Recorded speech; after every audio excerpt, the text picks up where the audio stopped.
Saya Andes Muanto dari ANDLC. Nah, dalam kesempatan ini saya ingin berbagi tentang pertanyaan yang pernah disampaikan dalam satu pelatihan. Mereka bilang begini, Pak, apakah Bapak selama Bapak pernah bekerja di suatu perusahaan punya seorang atasan yang ideal, yang menurut Bapak luar biasa, yang menurut Bapak memberikan inspirasi besar dalam sepanjang kehidupan pekerjaan Bapak? Orang ini bertanya seperti itu. Ya, saya menjawab tidak. Saya pernah bekerja di 4 perusahaan besar. Kalau saya boleh jujur, saya katakan saya tidak memiliki pimpinan yang cocok, yang sesuai dengan apa yang saya harapkan. Ya, bahkan kalau saya boleh jujur, ada beberapa pemimpin yang begitu ekstrim, ya, menyerang saya secara pribadi.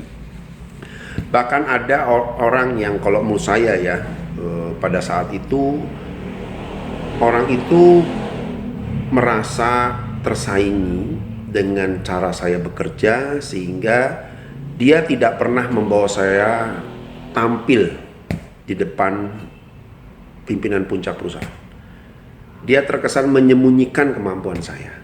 Ya, jujur, kalau Anda bertanya apakah saya pernah punya pemimpin yang cocok dengan apa yang saya harapkan, kebetulan tidak terjadi dalam kehidupan saya. Tapi saya belajar banyak hal tentang bagaimana sikap kita menghadapi situasi seperti ini. Satu, sekalipun saya tidak dipimpin oleh orang yang layak untuk memimpin hidup saya akan katakan bahwa saya tetap menghormati beliau. Karena apa? Karena itulah kunci yang saya dapatkan ketika suatu hari saya menjadi pemimpin yang sesungguhnya. Dan kenyataan, berapa tahun kemudian saya menduduki posisi manajer di satu perusahaan. Dan saya menerapkan sikap saya tetap humble, tetap percaya diri, tetap sopan pada siapapun juga, karena saya sadar saya juga tidak sempurna di mata bawahan saya. Yang kedua, mungkin saya bukan orang yang patuh terhadap instruksi atasan yang menurut saya seringkali tidak tepat.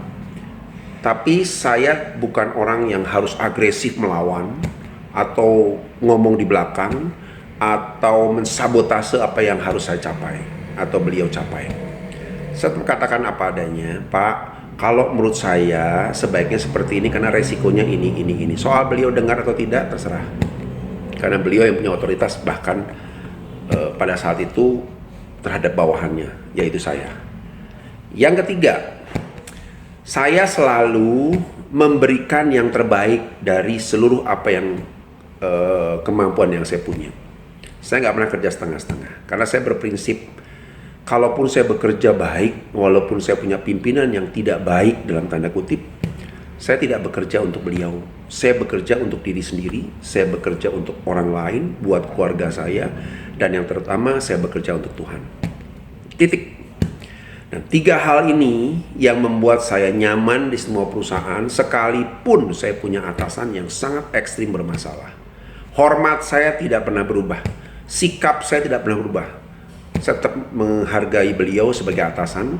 Saya tidak pernah melawan secara frontal. Kalaupun saya tidak setuju, saya ngomong langsung ke beliau. Kalau beliau marah, ya silakan aja. Tapi saya tetap menjadi seorang bawahan yang bersikap positif terhadap atasan. Apa yang terjadi ketika saya memimpin banyak orang? Saya selalu sadar. Ya, saya sampaikan pada mereka, saya bukan pimpinan yang sempurna. Yuk bantu saya, support saya, supaya kita sama-sama bisa mencapai target yang kita harapkan. Baik, salam sukses. Saya Andes Muanto dari ANDLC.